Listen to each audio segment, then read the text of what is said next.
J'ai enregistré une intro nickel à peu près 30 fois en studio, à l'extérieur, et puis je réécoute et je me dis non, c'est trop lissé, il y a pas assez d'aspérité, c'est pas assez brut, c'est pas assez vivant, c'est pas assez vrai. Donc voilà, ça va être la nouvelle intro.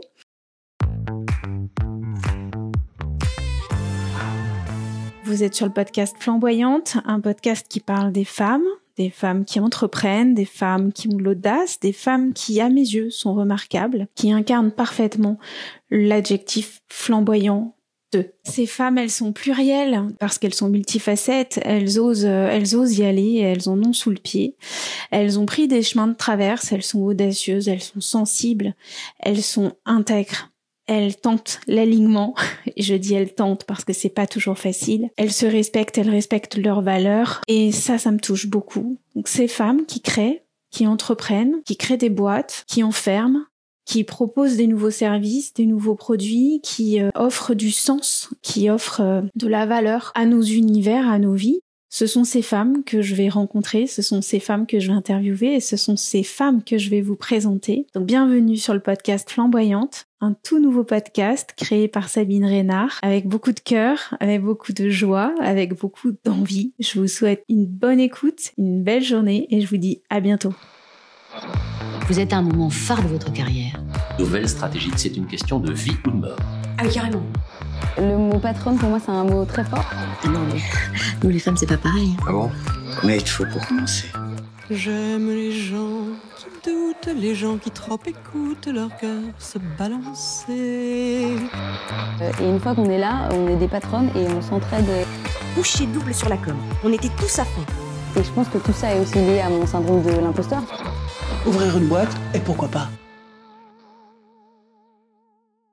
Aujourd'hui, j'ai l'immense joie d'être accueillie par un trio de drôles de dames. Elles sont aussi talentueuses que drôles, créatives que surprenantes, simples qu'engagées. Je crois que dans le coin, tout le monde les adore d'ailleurs. Quand j'ai fait leur connaissance au sein du réseau Femmes de Bretagne il y a 2 ans, je me suis dit que leur projet était un peu fou, qu'elles avaient beaucoup d'idées, un goût sûr et a priori tout pour concrétiser une aventure entrepreneuriale d'envergure. Et je ne me suis pas trompée. Elles ont ouvert il y a un peu plus d'1 an un lieu atypique, voire insolite, nommé l'Entre-deux-Ponts. En plus de mener chacune ou presque chacune une carrière professionnelle, elles vont nous en dire plus après. Elles ouvrent ce café-resto ultra cosy et arty du jeudi au dimanche et proposent des expos, des concerts, des plats délicieux à tomber. C'est à la bonne franquette et pourtant tout est beau, tout est fait avec amour et tout a une âme. Je suis honorée d'enregistrer cet épisode en compagnie de Claire Pascal Beaucoup, d'Emmanuel Beaucoup et de Claire Foubert dans cet ancien atelier d'ébénisterie situé face à la Loire, à Divat-sur-Loire, près de Nantes, à qui elles ont su donner une seconde vie. Sur leur Insta, on peut lire lieu éclectique pour personnes curieuses.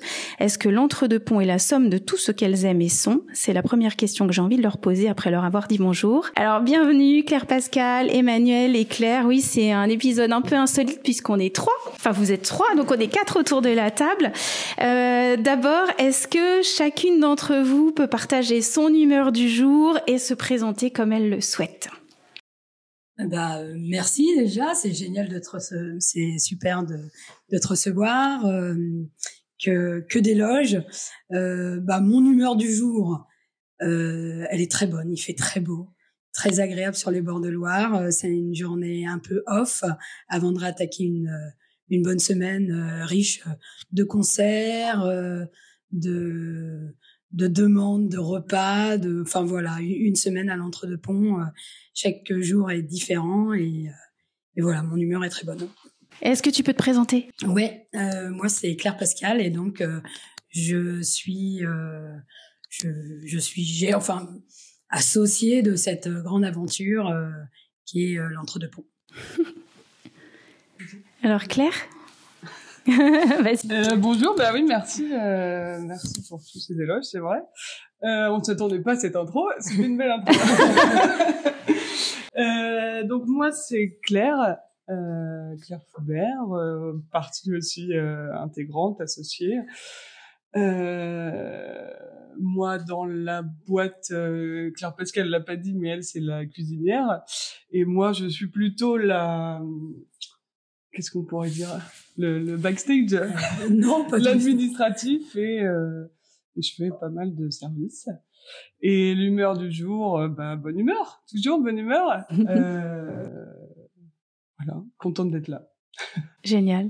Emmanuel? Alors, moi, je suis aussi dans une très bonne humeur parce qu'on est ravis de t'accueillir, Sabine. Merci beaucoup d'avoir pensé à nous. Et puis, effectivement, c'était un petit tableau assez élogieux de ce qui se passe ici.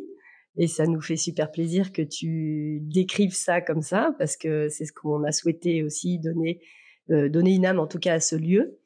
Voilà, et en fait, là, on est toutes les trois réunies avec les associés, puis toi, donc ça fait super plaisir. Il fait beau et la Loire est belle en septembre, comme ça. Il y a une âme particulière aussi. Merci. Alors Emmanuel, continuons. Est-ce que tu peux nous dire ce qu'entreprendre t'a appris à aujourd'hui? Je crois que ça a toujours été un petit peu un souhait, mais je pense que j'étais pas assez mûre et assez solide seule. Et donc, de trouver 2 partenaires comme Claire et Claire Pascal, en fait, ça a été vraiment super moteur parce que moi, je me faisais pas assez confiance toute seule, je pense. Et puis, j'avais pas non plus les capacités pour assumer tout ce grand lieu toute seule. Donc là, j'ai trouvé les partenaires idéaux. Donc, voilà. L'idée Alors, nous, on s'est vraiment appuyé sur le lieu et sur ce qu'Emmanuel avait mis en place depuis des années quand elle a trouvé cette ancienne menuiserie ébénisterie. Elle avait dans l'idée de faire une résidence d'artiste. Elle avait fait les Beaux-Arts en parallèle de son métier d'infirmière. Et on a échangé durant le confinement, puisqu'on a confiné ici. Et après, lors de nombreux échanges, on a imaginé, combiné ce que pourrait être l'entre-deux-ponts. Et voilà, on a ouvert maintenant il y a 1 an et on est ravis du résultat, voilà, qui nous ressemble et dans lequel on se sent bien. Et toi alors, est-ce que tu peux nous dire ce que ça t'a appris en fait d'entreprendre? Alors moi, j'ai toujours été salariée toute ma vie. J'étais heureuse de l'être. Je travaillais dans l'événementiel en tant que fleuriste et avec le Covid, tout s'est arrêté. Donc on a confiné ici et en pensant l'entre-deux-ponts, je me suis aperçue qu'il fallait quand même structurer vraiment le projet et ça passait par un business plan, une étude de marché. C'était pas la partie la plus fun du projet, mais elle était quand même indispensable. Je crois que un temps de réflexion avant de se lancer dans cette aventure qui est une entreprise, c'est vraiment aussi savoir des pistes de réflexion sur montage financier, le côté assurance, banque, normes ERP, les licences. Et quand on a fait le tour de cette question, on peut se lancer plus sereinement dans la réalité du projet, quoi. Voilà. Une fois que c'était engagé, on a mis tout en place pour pouvoir ouvrir le plus rapidement possible. Et toi, Claire, qu'est-ce que t'as appris là dans l'entrepreneuriat, dans cette aventure? Ça nous apprend. Je crois que ça nous fait l'entrepreneuriat, ça nous fait un peu nous dépasser parce que t'as le projet de base et puis après t'as ce qui arrive et en fait ça te pousse vers le haut. C'est vraiment un truc ouais, moi je me suis sentie vraiment, ça m'a changé sur plein de choses. Je me sens plus, je sais pas, plus sûre de moi, plus à l'aise. Et puis c'est un projet qui nous tient à cœur, donc forcément on y met plus de cœur, quoi. Et du coup on se dépasse un peu tous les jours. Et c'est assez chouette, c'est une très belle expérience. Alors Emmanuel, est-ce que tu peux décrire les grandes lignes de cette aventure entrepreneuriale à Troyes, puisque toi tu es à l'initiation, tu avais déjà acheté le lieu ou une partie du lieu, je sais pas, tu vas nous expliquer comment tout ça s'est construit en fait et d'où est venue la genèse du projet. Alors en fait, c'est un bâtiment qui faisait presque 800 mètres carrés. Donc moi à la base, je voulais juste un atelier pour bricoler, puisque je sortais des Beaux-Arts. Et en fait, je me suis dit non, c'est un lieu qui mérite autre chose et qui mérite aussi de mettre en valeur tout le travail artistique, artisanal des gens. J'aime beaucoup justement faire des ponts et des liens. C'est pour ça que ça s'appelle peut-être Entre deux ponts. C'est un hasard, mais c'est une réalité. faire le pont entre déjà des pratiques artistiques contemporaines ou alors artisanales. Et moi, j'aimais beaucoup ce côté-là. Et maintenant, aujourd'hui, on fait des ponts beaucoup plus ouverts, c'est-à-dire qu'on fait des ponts entre les gens. C'est un lieu de lien social, je pense. Et on fait aussi de la cuisine, mais de la cuisine du monde parfois. Il y a beaucoup d'échanges. On aimerait aussi faire des résidences de cuisine, tout comme on aimerait faire des résidences d'artistes.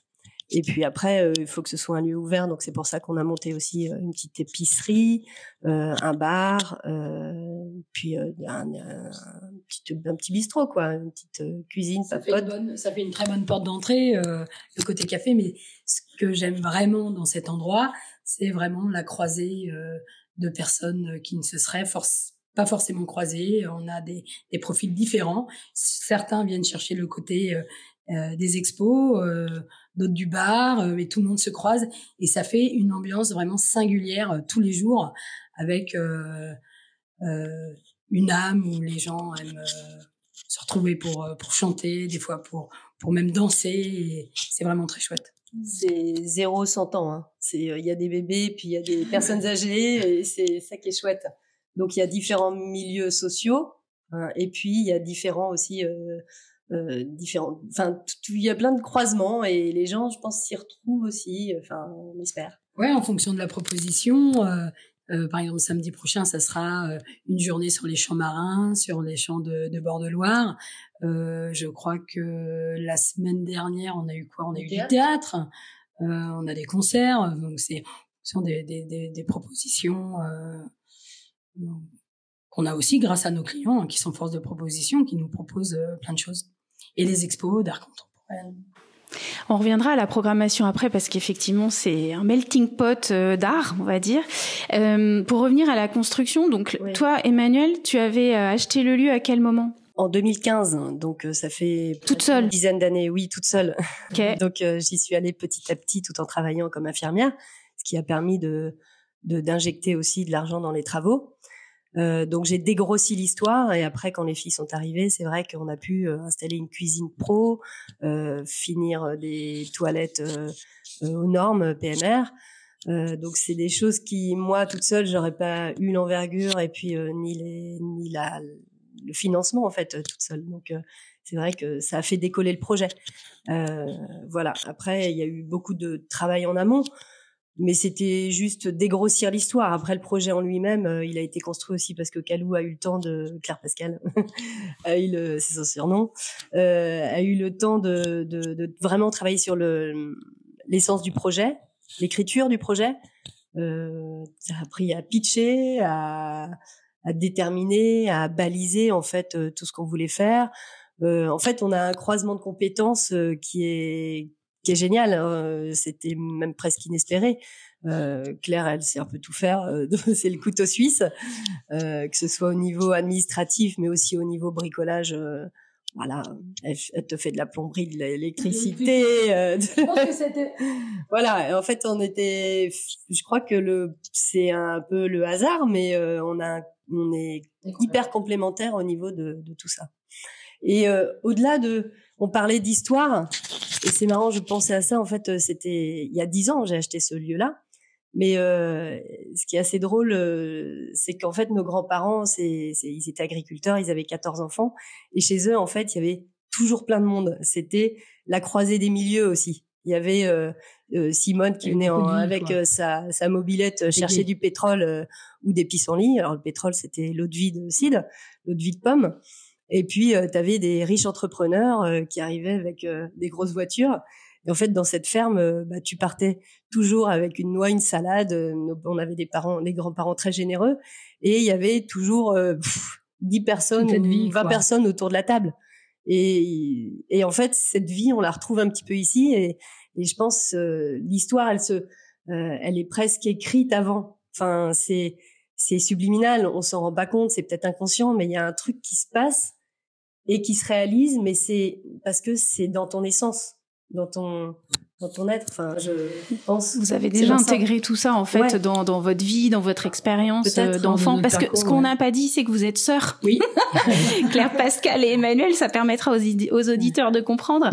Et donc le point de bascule, ça a été 2020 en fait. C'est là que vous vous êtes mises toutes les trois autour de la table et que vous avez vraiment construit un projet qui partait de ce lieu que tu avais commencé un peu à défricher. Parce qu'il y a eu beaucoup de nettoyage. Je sais que c'était un ancien atelier, donc il y avait énormément de stocks, de bois, il y avait beaucoup de choses. Vous étiez un petit peu envahi par les éléments de l'atelier au départ. Ouais, c'est ça. Mais en fait, on les a utilisés. En fait, l'idée, c'était aussi d'utiliser et de mettre en avant cette ébénisterie et tous les matériaux qui étaient présents.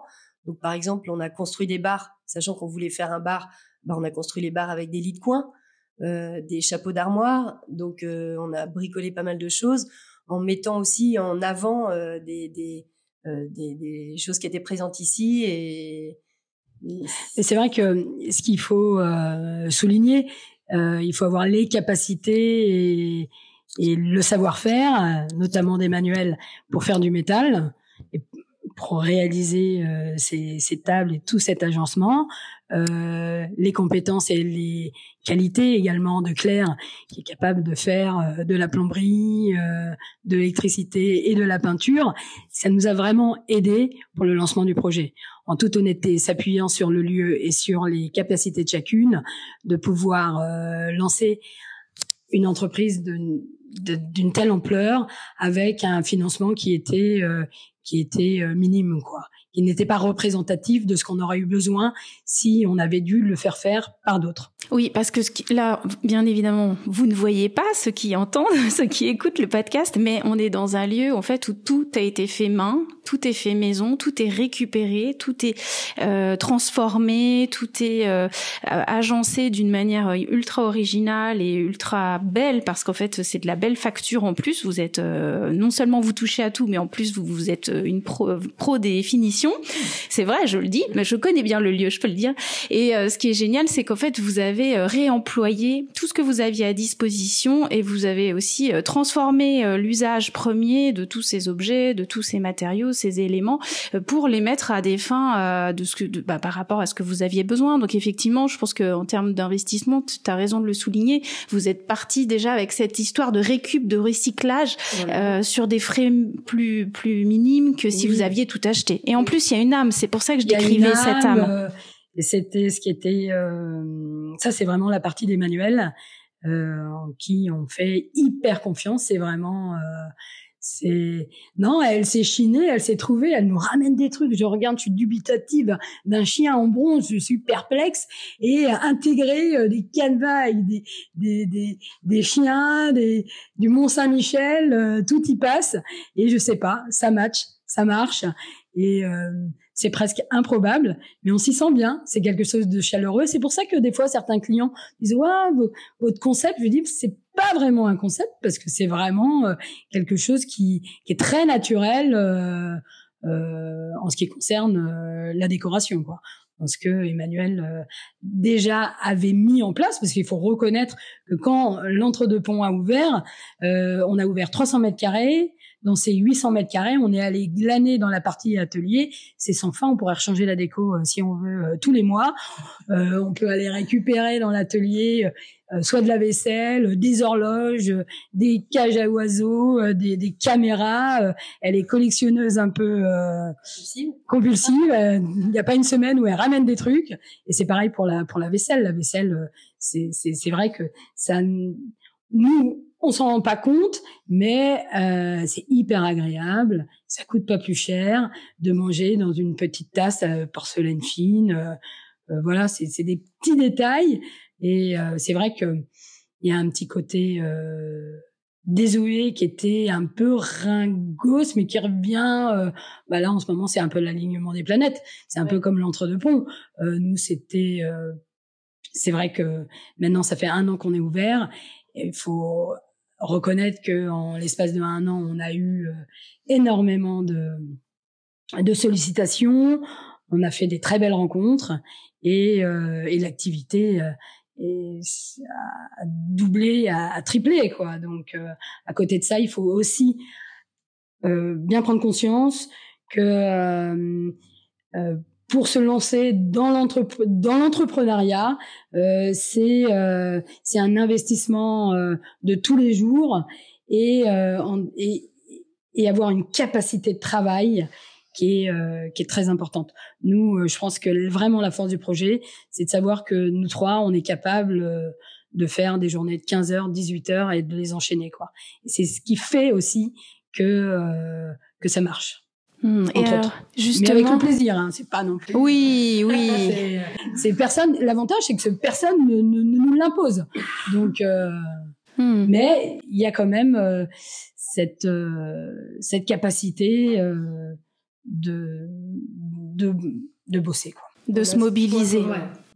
D'être des grosses bosseuses. Et alors justement là, vous parlez de votre engagement. Évidemment, vous travaillez en famille en plus, donc c'est aussi ça qui fait que vous êtes bien fédérés.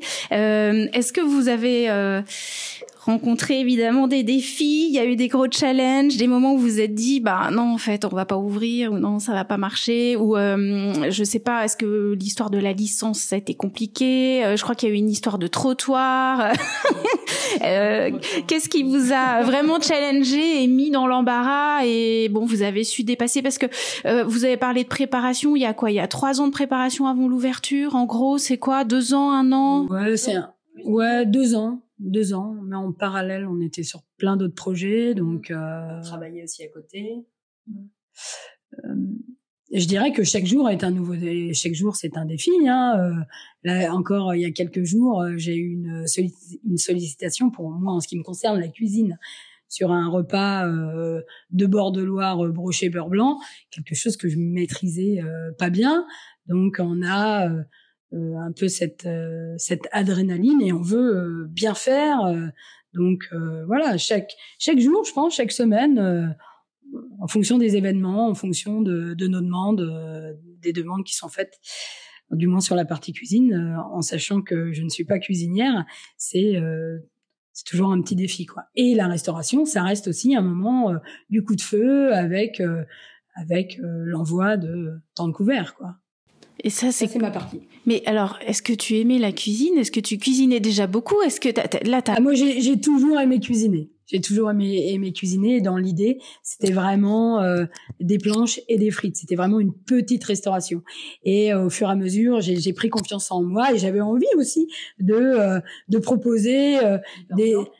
voilà, on finit par arriver au beurre blanc, mais en passant par des choses que j'aimais faire, la cuisine du monde. Il y a des choses qui sont simples où clairement on peut. Alors oui, on peut toujours se planter, mais je crois que si on peut synthétiser l'entre-deux-ponts, vraiment, on fait quelque chose que moi personnellement j'aimerais trouver à côté de chez moi, des plats entre 12 et 13 euros sur des produits qui sont de qualité et voilà, pas trop cher.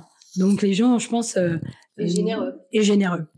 C'est vrai que dans un lieu comme celui-là, on aurait vraiment pu s'attendre à un abus, à un excès au niveau des tarifs, parce que le lieu est superbe, parce qu'il y a une ambiance géniale, et je trouve ça très agréable que ce soit accessible à tous et à toutes, et que en plus on sente que voilà, il n'y a pas de prise de tête, vous prenez pas au sérieux, vous explorez, vous expérimentez, vous vous lancez, et ça se sent, ça, que du coup vous testez des choses et vous voyez. Et moi, j'ai vu l'évolution de ta cuisine, où au démarrage, c'est vrai qu'il y avait une petite proposition, j'y vais, puis alors après, hop, on se lance et on fait des choses beaucoup plus ambitieuses, beaucoup plus audacieuses, et c'est hyper plaisant parce que c'est riche, en fait, et effectivement, c'est généreux. Et c'est plein de surprises, parce que les plats changent toutes les semaines, en fait. Tous les jours. Non, mais on sent que vous suivez vos envies. On me demande, mais qu'est-ce qu'il y aura demain? Je ne sais pas. Parce que, en tant que fleuriste, auparavant, j'avais l'habitude d'aller à Rungis tous les matins, et donc j'aime ça. J'aime vraiment le contact des fournisseurs, d'aller à la rencontre. Ici, on a la chance d'avoir le pêcheur juste en face. Les légumes, on est dans une région extraordinaire avec les maraîchers. Les vignerons, c'est un terrain très très riche avec des gens qui parlent bien de leurs produits, et c'est toujours hyper intéressant d'aller à leur rencontre. même on parlait de prix, de tarifs. Par exemple, pour nous, c'était un petit défi aussi de se dire, par exemple, la bière, on veut pas la faire au-delà de 3 €. Donc, on travaille aussi avec des brasseurs locaux. Ils nous ont, par exemple, Sylvain de Haut-Malte nous a même fait une bière à l'Entre-deux-Ponts, donc sympa, avec nos petites exigences, notes d'agrumes, etc. Donc c'est aussi ce défi de se dire, bon, nous, si on sort, on n'a pas envie de mettre, par exemple, 7,50 € dans une pinte, dans une guinguette où ton verre il est en plastique. Donc voilà, nous on essaye de penser à ça en fait, à comment nous on aimerait consommer aussi. Et au bout à 1 an de projet, à 1 an de l'ouverture, au niveau économique, vous êtes bien. Donc vous avez parlé de cette progression qui est quand même assez, enfin c'est une belle progression. Qu'est-ce que ça donne? Est-ce que vous aviez des ambitions, puisque on a parlé de business plan, vous aviez, j'imagine, des chiffres à atteindre, des objectifs. Donc est-ce que vous êtes dans vos objectifs au bout d'1 an? Est-ce que vous les avez dépassés? Quelles sont les étapes d'après dans la construction? Oui, on a été suivi assez longtemps par une boîte ça nous a pas mal aidé, une boîte de consulting, puisque comme on n'y connaissait rien toutes les trois à la restauration, on s'est dit on va se faire aider. Donc ils nous ont aidés, ils nous avaient mis des objectifs. Donc nous on se fie un peu à ce qu'ils nous ont dit. Et la première année, on a atteint nos objectifs. Après, on nous a dit que bon, on aurait pu faire mieux. La marge n'était pas bonne. La marge n'était pas bonne. Voilà, il y a des calculs, ça, on n'y connaît rien. Et puis nous, on trouve toujours que c'est trop cher. Les filles, je leur dis, ben non, là, il faudrait vendre à ce prix-là. Ah, mais non, c'est trop cher. Oui, vous êtes trop généreuse, c'est le cas. Et là, sur la deuxième année, donc on s'est quand même donné des beaucoup plus gros objectifs. Enfin, ils nous ont donné des beaucoup plus gros objectifs qu'on atteint à peu près. On est bien. On est dans le... Je pense qu'honnêtement, on est très bien. Par rapport au prévisionnel, qui était prévu sur un prévisionnel, on avait fait un prévisionnel bas. Et ce qui était prévu pour faire par semaine, aujourd'hui, au bout d'1 an, on le fait par jour. Ah, waouh! Donc, ouais. Maintenant, après, l'argent qu'on réussit à mettre de côté, c'est pour les réinvestir dans des travaux. C'est ça, en fait. La trésorerie, elle est importante pour continuer à se mettre aux normes. On est passé à une ERP qui permet d'accueillir 100 personnes. Donc, faut aussi que l'infrastructure, elle suive. Et donc, il y a des travaux à faire et c'est très coûteux. Et donc, on réinjecte, en fait, l'argent qu'on gagne, finalement. Finalement, on est toujours un peu dans la construction du projet, en fait. On a plein d'idées, on a envie de faire évoluer sur pas mal de choses. Et donc, du coup, on est sans cesse en train de revoir. C'est évolutif, quoi. Ça évolue sans cesse. Et là, vous accueillez jusqu'à combien de personnes chaque jour quand vous ouvrez? Donc, c'est du jeudi au dimanche, hein, c'est ça? C'est quoi votre moyenne? Par jour, je pense qu'on est... C'est difficile à dire, parce qu'il y a des gens qui viennent prendre un verre, d'autres qui passent voir l'expo. On est une 50aine de personnes par jour, je pense. Un peu plus, parce qu'il y a différents moments de la journée, ça dépend s'il y a des événements. C'est difficile à dire. On va dire que sur le dimanche, on propose un brunch. Le brunch est entre 30 et 50 personnes le dimanche. Ah oui, ok. Voilà. Et je dirais qu'il y a des samedi midi, il y a encore peu de temps, on faisait très peu de couverts. Maintenant, on va monter à 25 couverts, 30 couverts le soir. Voilà. Après, je pense qu'on regarde pas encore suffisamment précisément. On n'analyse pas, mais toute cette partie-là, ça demande encore du temps. Il y a aussi parfois des gens qui passent à vélo, qui ont juste besoin de remplir leur gourde d'eau, et puis ils découvrent le lieu. Ils jouent aux échecs parce que il y a un temps dégueulasse. Ils jouent au piano et puis hop, ils repartent avec leur gourde d'eau pleine. Enfin, voilà, c'est pas d'obligation non plus de consommer. Oui, c'est un lieu. C'est un lieu avant tout. C'est un lieu d'accueil, de vie, d'expérience. Donc on n'est pas dans l'analyse, je pense, comme un restaurateur regarderait précisément. Nous, c'est un peu à la volée, quoi. C'est très spontané.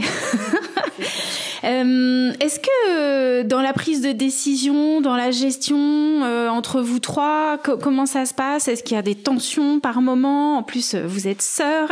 Est-ce qu'il y a et puis voilà, et puis toi Claire, tu rejoins le duo. Est-ce que vous avez eu des soucis pour vous mettre d'accord sur la vision, sur des choix stratégiques pour l'entreprise, ou est-ce que c'est toujours fluide et finalement chacune se retrouve dans le choix de l'autre? Le problème, c'est qu'on manque souvent de temps pour se faire des réunions et se rencontrer toutes les trois. Mais globalement, on arrive quand même à se mettre d'accord.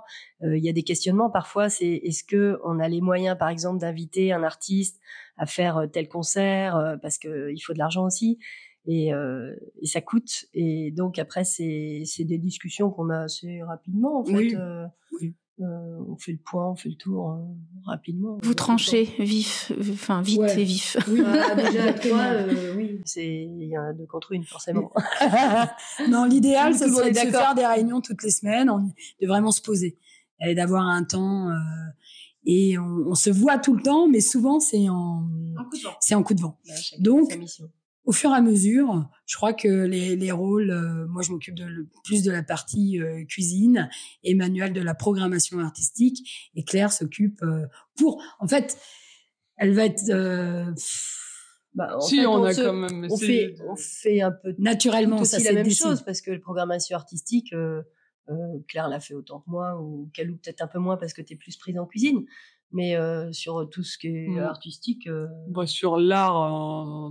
sur les expos. L'expo, j'ai que toi. Mais après, concert, théâtre, en fait, on a beaucoup de sollicitations, donc on voit ensemble si c'est possible ou pas. Et c'est financièrement où on aimerait dégager des budgets, on essaye là, on est en contact avec la DRAC, savoir s'il y a des subventions aussi pour... parce que nous, ça nous coûte. Même là, on va avoir des champs marins samedi et dimanche. Donc tout a un coût en fait. Là on a par exemple une artiste qui fait des chants de baleines interstellaires avec des films. Elle a un instrument de musique qui est hyper intéressant et elle fait des concerts, mais ça a un coût aussi. Et on adorerait produire, que des gens se produisent ici, mais il faut aussi les payer. Il y a un moment c'est pas gratuit et c'est normal. Donc en général on les loge. Alors, on a la chance d'avoir justement ce lieu qui permet de les loger, de les nourrir. Après, il faut aussi un financement. Sur des résidences d'artistes. Voilà. Est-ce que vous diriez que l'audace, c'est une valeur commune à vous trois et que finalement, ça vous a beaucoup aidé en tant que qualité à développer votre business? Ou est-ce qu'il y a une autre qualité qui vous caractérise et qui fait que vous en êtes là aujourd'hui, parce qu'il a fallu quand même dépasser... Je sais pas, mais en tout cas, on est fonceuse. Ah oui, vous êtes fonceuse. On est fonceuse. On n'a pas froid aux yeux, en fait. C'est vrai qu'en plus, si on se plante, j'ai envie de dire, on n'a pas... c'est pas grave. Peut-être que pour nous deux... vous, entre sœurs, on a beaucoup déménagé, donc on a toujours un petit peu appris à rebondir, c'est-à-dire changer d'école, changer de maison, de lieu. Et en fait, je pense que quelque part, ça nous a mis dans une dynamique où on n'a pas peur de perdre quelque chose réellement. Et puis qu'on sait bien qu'on traverse des lieux et les lieux nous appartiennent, ok, mais en fait, c'est plus c'est plutôt eux qui resteront. Nous, on partira, on est juste des passagers, en fait. Et là, on est très attaché à ce lieu, par exemple, mais on sait très bien que peut-être qu'un jour, c'est quelqu'un d'autre qui reprendra le flambeau. Et tant mieux. C'est comme ça, il faut des passations. Nous, on est juste des passages. Et si on peut faire quelque chose et faire que, par exemple, les bords de Loire prennent une autre vie, parce que là, par exemple, on voit des gens qui se rencontrent, qui se sont toujours connus de génération en génération, ils se sont pas vus depuis 30 ans. Et ils sont là, mais t'es le fils de machin et tout. Et en fait, il s'est passé des connexions ici qu'on n'aurait pas envisagées, qu'on n'aurait pas imaginées. Et si on peut laisser déjà cette trace et ce lien entre les gens, c'est déjà gagné pour nous, en fait. C'est déjà ça qui s'est passé. Ça, c'est vrai. Et justement, là, avoir ce lieu depuis 9 ans, être fixe, c'est quelque chose de nouveau, finalement, pour toi. Ouais, parce que pendant 11 ans, j'étais sur un bateau, mais en fait, là, la Loire, ça aide aussi c'est un peu l'idée aussi du voyage, hein. C'est le départ, hein. c'est les flots, c'est voilà du mouvement. Donc ça c'est important, c'est super. Et puis en même temps, moi je me vois bien ailleurs comme je suis bien là actuellement. Mais c'est vrai que ça fait longtemps que j'étais pas restée. Je pense jamais restée dans un endroit aussi longtemps. Mais avec un projet aussi vaste, c'était nécessaire en fait. Et puis c'est un plaisir. Je suis pas lasse d'habiter ici. Je suis pas lasse de voir le lieu évoluer. J'adore en fait. Il y a toujours une dynamique et puis voilà, il y a aussi une passation. Aujourd'hui, à côté de ça, t'arrives toujours à pas mal voyager. Ouais, à côté de ça, j'ai Donc, toujours le temps de voyager parce qu'on est 3. Donc mine de rien, c'est vraiment une chance et c'est vraiment une force. Déjà par notre complémentarité, mais aussi parce que ça peut nous laisser aussi du temps à côté pour autre chose, pour d'autres projets éventuellement. Donc sans le trio, vous seriez pas lancé, vous auriez jamais construit ce projet. C'est vraiment ça qui vous tient et qui vous porte. Ah bah ça c'est sûr. Déjà, moi, fallait que je continue à travailler comme infirmière à côté. Donc j'ai diminué mon temps de travail. Je suis à 12 jours par mois, mais à côté de ça, les 12 jours, faut quand même qu'ici ça tourne et que ce soit ouvert. Donc faut des bras solides à côté. Et voilà. Et puis après, c'est vrai qu'il y a une histoire aussi de confiance en soi que moi je pense que je manque un petit peu à ce niveau-là. Même au niveau artistique, si je me suis jamais lancée, c'est parce que je me sentais jamais à la hauteur, peut-être, ou en capacité à vraiment faire un truc intéressant pour les autres, même si je le trouve intéressant pour moi. Enfin, voilà. Il y a aussi une autorisation. Et d'avoir confiance avec ses associés. Franchement, c'est quelque chose de très précieux. Voilà, honnêtement, je suis officiellement la gérante, mais c'est clair qu'il y a tous les codes de la banque, du comptable. C'est des petites choses. Je m'en occupe pas, quoi. Chacune, je fais vraiment confiance aux filles. Et ça, c'est quelque chose de très précieux, très confortable, qui fait vraiment une grosse différence. Ça donne énormément de force, de liberté. De liberté à côté, quoi. De jamais avoir l'impression je sais pas, parce qu'il y a quand même une notion d'entreprise, d'argent, mais elle est présente. Évidemment, nous, on aime bien avoir des résultats, mais elle nous obsède pas. Voilà, on sent qu'elle passe pas en numéro 1. En numéro 1, il y a la joie, il y a la créativité, il y a l'envie. Le plaisir. De notre résultat, en fait. Et d'accueillir, de bien recevoir, de servir, d'offrir un lieu qui soit agréable pour tous. Moi, je pense que vous êtes avant tout de très bonnes hôtes. Et vous avez le sens de l'hospitalité. Et vous le couplez à la créativité, à la création, ce qui fait que ça donne effectivement beaucoup de chaleur et beaucoup de simplicité dans l'accueil. Et effectivement, on sent que c'est une entreprise qui doit tourner, mais ça passe en deux. Enfin, c'est mon ressenti. Ouais. Oui, c'est vrai qu'on n'est pas à calculer, à grammer, peut-être qu'on je sais pas. C'est tout récent, en fait. Ça fait 1 an, l'aventure, elle est, on verra encore dans les mois et dans les années à venir, mais en tout cas, c'est sûr que ça évoluera. Alors, est-ce que quelles sont les étapes, justement, là? Vous les avez déjà dans la vision, quelles sont les étapes d'après? À court terme ou à long terme? Les deux, vous avez le droit d'en parler ou pas? C'est secret. Qu'est-ce que vous avez prévu pour la suite? Déjà, comme événement, on a quand même les champs marins, c'est la fête du patrimoine. Oui. Voilà. Le week-end prochain. Et fête du patrimoine maritime. Un très court terme chez nous. Hein. À 3 jours. Voilà. Là, on a un changement de RP, mais c'est pas tellement fun, mais on est obligé de passer par là. Donc là, on va accueillir plus de personnes, et pour accueillir plus de personnes, il faut modifier un peu le bâtiment, et ça passe par une unité de sortie, un escalier. Ah oui. Pratique. Donc c'est pas plus technique, quoi. Plus technique, moins fun, mais indispensable. Non, il y a des projets qu'on aimerait mettre en place. Je pense que déjà faire des événements et pouvoir rémunérer plus les artistes, faire des choses comme ça, vraiment développer cette partie concert et faire des choses pareil. On part sur une partie un peu plus technique, mais on a une grande salle qui a un problème au niveau acoustique et tout, ça, on aimerait bien solutionner pour pouvoir accueillir. Pour vraiment faire quelque chose de plus qualitatif, quoi. C'est pour ça que ce serait intéressant aussi de lever des fonds avec la DRAC, par exemple, si c'est possible, ça pourrait nous aider. Aussi faire partie du collectif Barbare, par exemple, parce qu'on fait quand même pas mal de concerts. Faire partie du projet QPN, la quinzaine photographique nantaise. On avait déjà envisagé de travailler avec le VAN, le voyage à Nantes, mais dans le vignoble, enfin voyage dans le vignoble. C'est des choses comme ça, on a des pistes de réflexion. On a aussi envie en fait de faire des expositions un petit peu de plus grande envergure. Donc peut-être travailler avec le FRAC, le FRAC de Loire-Atlantique, sur par exemple une exposition sur Jean Clarbou, qui est un artiste de la pierre percée, qui reste assez méconnu dans la région nantaise et pourtant il est connu mondialement. Donc essayer de réunir des œuvres et puis de faire une exposition. Pourquoi pas sur Jacques Demy, parce que on a aussi il y a quand même Agnès Varda et Jacques Demy ont habité un petit peu dans le coin. Ils ont fait le film, par exemple, du Sabotier à Saint-Simon où les filles habitent. Je pense que ce serait vraiment chouette de faire des petites rétrospectives comme ça de gens qui ont été connus et qui ont marqué le lieu. Et nous, on a la chance de pouvoir aussi avoir la taille pour, une grande salle d'exposition pour montrer un petit peu tout ça.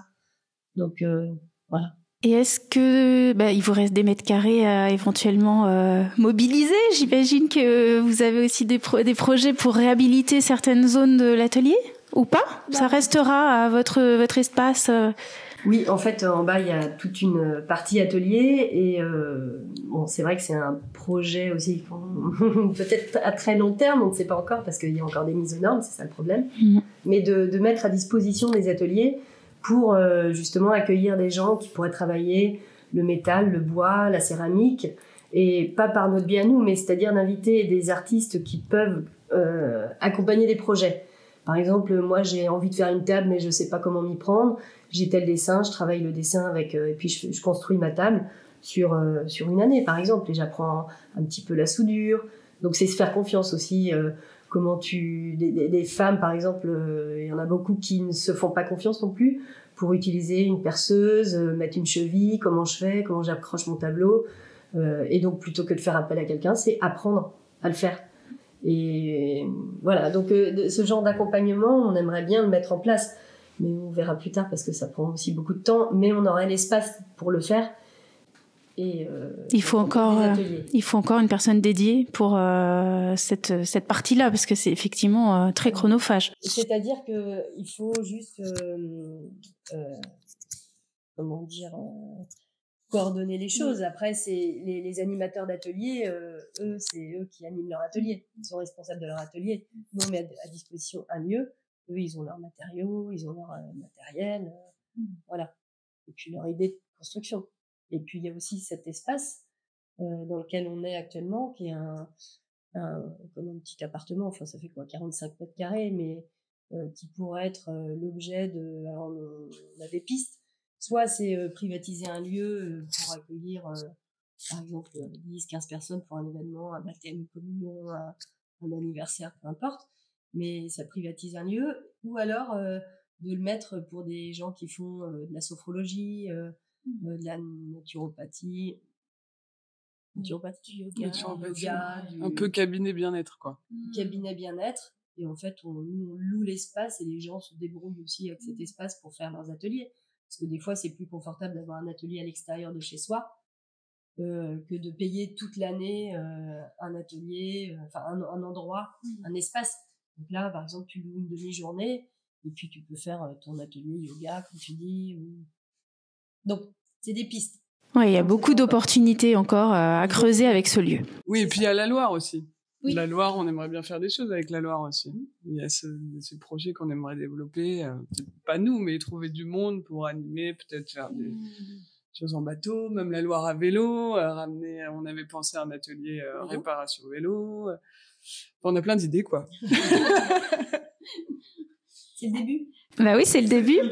Est-ce que vous avez des tips à partager aux personnes qui nous écoutent, qui se sont pas lancées ou qui sont en train de se lancer ou qui se sont lancées et qui hésitent à continuer? Qu'est-ce que vous pourriez recommander par rapport à votre expérience là, qui est toute fraîche, qui est... Moi, je dirais globalement de pas avoir peur, de foncer. Et même si on se plante, c'est pas grave. C'est jamais un échec et d'être dans une démarche sérieuse et confiante. Voilà. Globalement, ça serait un peu pas mon conseil, mais mon humeur. Et surtout, entreprendre, c'est quelque chose de très valorisant et de quelque chose de gratifiant. Et franchement, les filles, entreprenez. À fond les ballons, allez-y. Il manque des nanas. Il y a encore cette semaine, on avait une demande de grands chefs d'entreprise. Il y avait un maestro qui était là cette semaine, qui venait de Lyon. Et dans les chefs d'entreprise, des grosses boîtes de la région et de Vendée, il y avait encore peu de femmes. Donc, allez-y les filles, foncez. Oui, en fait, c'est ça. Il faut de l'audace, il faut de l'envie. Faut l'amour pour ce que tu fais déjà en fait. C'est ça, c'est surtout une certaine passion qu'il faut garder et puis voilà, faut rester pétillant par rapport aux projets qu'on a et l'envie de les faire. C'est ça qui c'est le plus gros moteur en fait pour moi, je pense.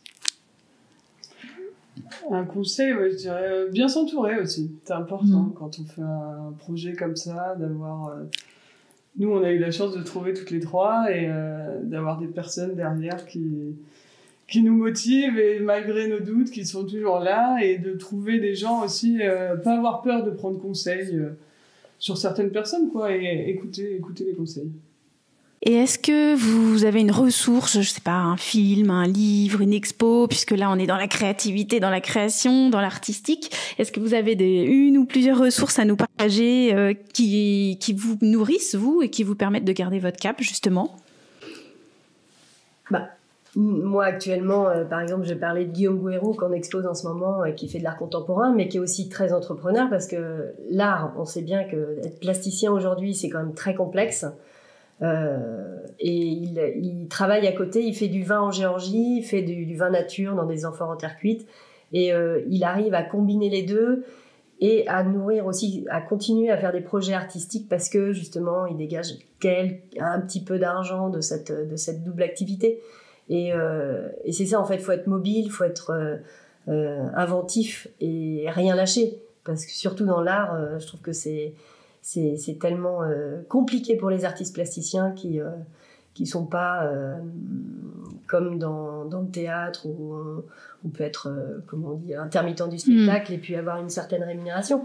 Là il faut se la construire, faut rien lâcher, et pour moi c'est un modèle du jour, on va dire. Ouais, c'est inspirant. Bon, moi, mes lectures, elles sont... moi, personnellement, je les adore. Elles m'accompagnent tout le temps. C'est les livres de cuisine. Mais c'est du François-Régis Gaudry, Otto Lengi.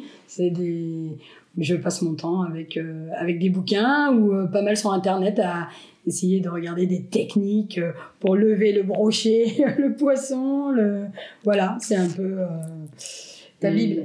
C'est un peu ma Bible, ouais, exactement. Pour essayer d'apprendre, c'est ça quand on est autodidacte.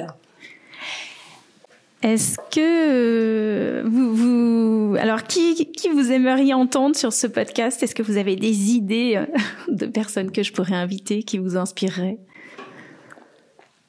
Des femmes, hein? Alors, spontanément, c'est vraiment, je pense à Marie de Une souris rêve, justement, qui travaillait dans une entreprise et qui a subi un licenciement et qui aujourd'hui se pose la question de l'entrepreneuriat.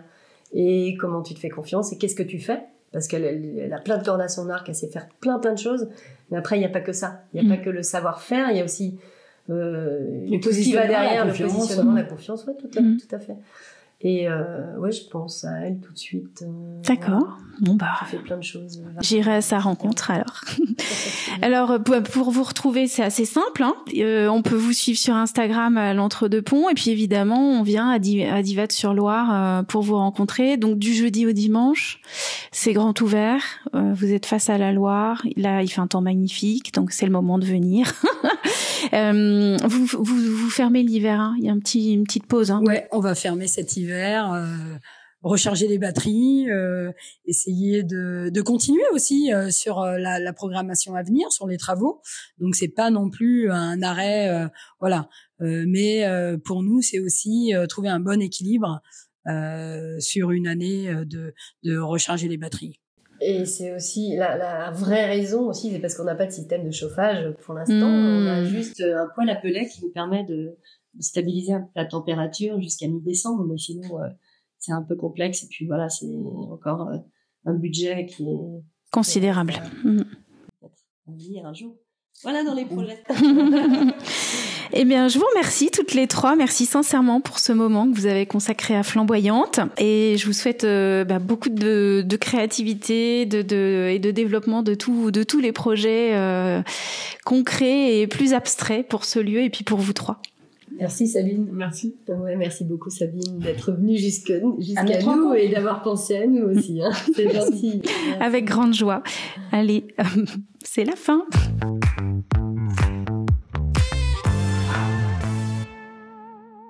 Et voilà, vous venez d'écouter un épisode du podcast Flamboyante et Entrepreneur.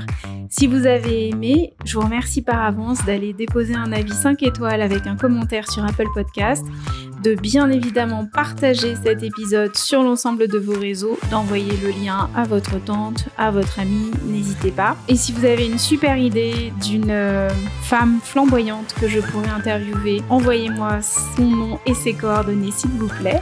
Cet épisode a été réalisé et créé par Sabine Reynard. Le montage a été fait par Karina Michel et je remercie très sincèrement Laure Brignone pour ses conseils techniques.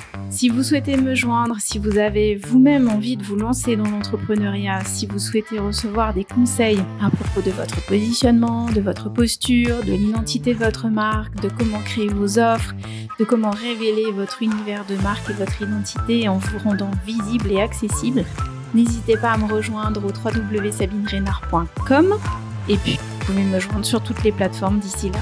Je vous dis à très bientôt. Rendez-vous le mardi toutes les 2 semaines à 7h pour un nouvel épisode.